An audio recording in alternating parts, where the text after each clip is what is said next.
मार्गदर्शन लिया है और जो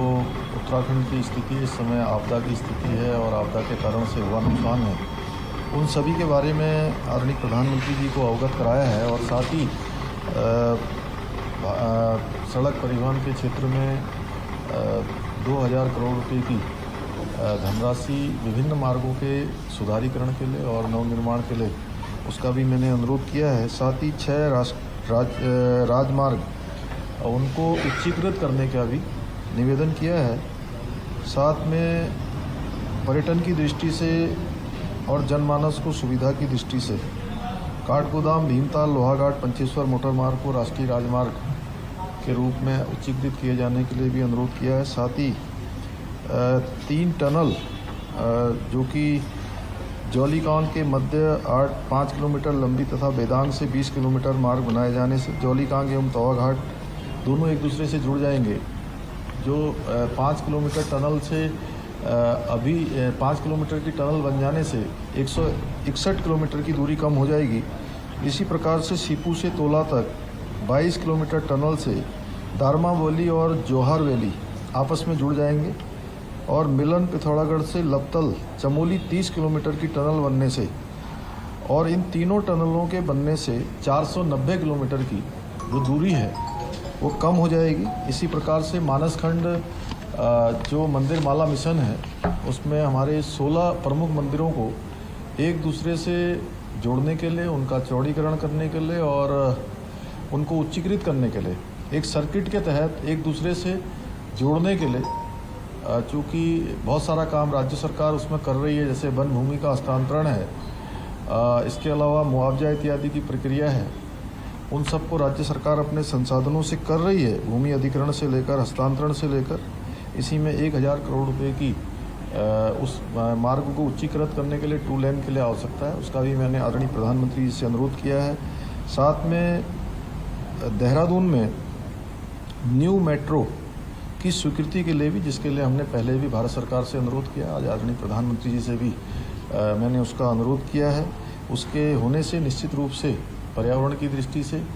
भी जो है ये अत्यंत उपयोगी सिद्ध होने वाली है और 22 किलोमीटर की लंबाई की ये न्यू मेट्रो जो देहरादून के लिए है उसके संबंध में भी चर्चा की है। साथ में सौंग डैम जो कि आने वाले समय में पूरे देहरादून के लिए अगले 50 सालों के लिए जल स्तर और पेयजल की सुनिश्चितता करने वाला प्रोजेक्ट है, उस प्रोजेक्ट के संबंध में भी मैंने निवेदन किया है। साथ में इस साल के अंत में ग्लोबल इन्वेस्टर समिट जो हम उत्तराखंड में देहरादून में करने वाले हैं उसके संबंध में भी आदरणीय प्रधानमंत्री जी का मार्गदर्शन लिया है। साथ में इन सब के साथ मैंने आज आदरणीय प्रधानमंत्री जी को उत्तराखंड का जो हमारा उत्पाद है भांग से बना हुआ सॉल उनको भेंट किया, जो निश्चित रूप से हमारे स्थानीय जो लोग अपना उद्यम करते हैं, अपने उत्पाद बनाते हैं, उन सब के प्रोत्साहन के लिए माननीय प्रधानमंत्री जी का हमेशा जोर रहता है। इसके साथ साथ जो मन की बात में उन्होंने बेड़ू के प्रोडक्ट हैं वह भी उनको भेंट किए और इसके साथ नंदा राजजात जो कि हमारे यहाँ की बहुत ही प्रसिद्ध यात्रा है और 280 किलोमीटर पैदल यात्रा अपने आप में 12 सालों बाद होती है, उसके संबंध में जो हमारे ढोल और दमाऊं और नरसिंगा है वह भी हमारी जो विरासत है, हमारी सांस्कृतिक धरोहर है, वो उनको मैंने भेंट की और उनका धन्यवाद किया है। जो उत्तराखंड के अंदर अनेकों प्रोजेक्ट वहाँ पर चल रहे हैं वो उनके प्रधानमंत्री बनने के बाद प्रारंभ हुए हैं, जो पहले लोग सोचते नहीं थे, उन सब में आज तेज़ी से काम हो रहा है। सर, ज्ञानवापी को लेकर आज एक स्टेटमेंट सामने आया, पहला स्टेटमेंट है यूपी से, हमको उनका कहना है जो गलती हुई है उसको सुधारना चाहिए, कैसे देख रहे हैं स्टेटमेंट को? देखिए, उसके अंदर जिस प्रकार के चिन्ह मिले हैं, जिस प्रकार की चीज़ें मिली हैं, वो अपने आप में पूरी तरह से